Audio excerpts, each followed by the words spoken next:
Have you ever seen a movie where a protagonist has an incredible mission that they have to accomplish?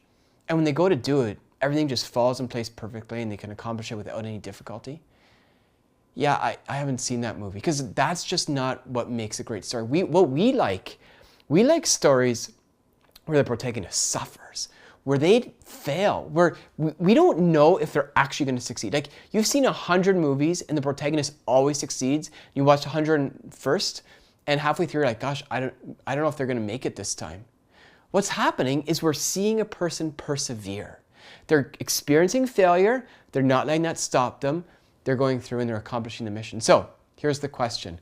How do we persevere in the midst of evangelizing? And I think there's a few ways in which we persevere. The first is that we keep our eyes on the prize. In other words, we kind of remind ourselves, like what's this whole goal with evangelization? Well, the goal is to lead people into eternity. It's to draw them into friendship with Christ. So while we're kind of wallowing in pity that this is difficult, that we have to take risk, that we're not always as successful as we want, if we kind of turn our gaze off of those lowly things and we turn our gaze back up to God, all of a sudden we can be like, yeah, wait a second. No, this mission is worth fighting for. The second thing that we can do to persevere is to ask ourselves, who do I trust?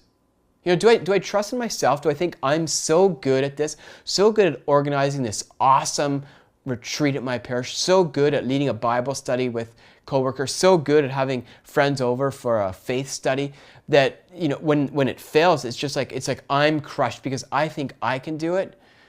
Or do we trust that this is actually God's work? And you know what? Sometimes people don't respond to His grace. That's just the reality. You know, if our trust is in God and not in ourselves, then it's so much easier for us to keep going forward because we know God is bigger than this. God can do this. And you know what? Maybe yesterday or in the last week or in the last month, I haven't seen His hand as clearly as I'd like to see. But you know what? That's His choice. If I keep being faithful what He's asking me to do, I will see His grace at work. The third thing that we can do in the midst of perseverance is to remind ourselves that God hasn't called us to be the most successful people ever. You know, God calls us to be faithful. And yes, we need to try to be successful. We need to try to lead people to Christ. That's the objective. But ultimately, if people decide to say no, that's between them and God, if we've done our best. And finally, and I think perhaps even most importantly, the fourth thing we can do in the midst of some difficulty, in the midst of a trial, when we're not sure, in order to persevere, we just have to do it. You know, think of a great athlete who's maybe had some setbacks. Maybe their times aren't as good as they want. Maybe they don't feel like training. What does the athlete have to do? Well, they have to remind themselves of what they're doing. They have to remind themselves of the goal. But at the end of the day, they just have to get out there and do it. I mean, if they're a swimmer, they just got to get back in the pool and swim. Sitting in their lounge chair, moaning and groaning and lamenting that life is tough and that their times are slower and that their arms are sore and they're getting bored of doing it and they're not sure if they're any good anymore, none of that is helping them. The only thing that's going to help them is to set that aside, recognize, yeah, you know what, this isn't easy. There's difficulties and challenges. Welcome to life. But I'm going to go and I'm going to do it and I'm going to pretend. I'm going to imagine. I'm going to dream that something awesome can happen from this. And they're going to get back in the pool and they're going to swim their hardest. They're going to get back in the weight room and they're going to train. They're going to go back and do it. And it's the same thing with our faith life. If we want to persevere in the work of evangelization, we just have to keep going.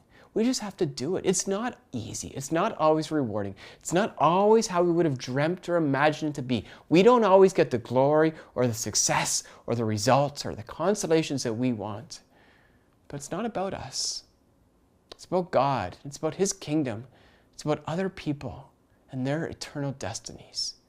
And when we keep that in the forefront of our mind, it's easy to take that next step and just go out and do it. You can set your watch to it now. If you are committing to evangelization, failure and setbacks will come. What are you going to encourage yourself with when they do come? Maybe remembering this is just part of the story, this is part of the drama of being an evangelist. Maybe remembering that it's God's work that He's called us to, and we're doing it for Him, not for us. Maybe we think of the other person, their eternal destiny, and what we're inviting them into. Or maybe we just tell ourselves to buck up, you know, that we're just supposed to push through. We just got to do it like an athlete. What will you tell yourself the next time you feel like packing it in?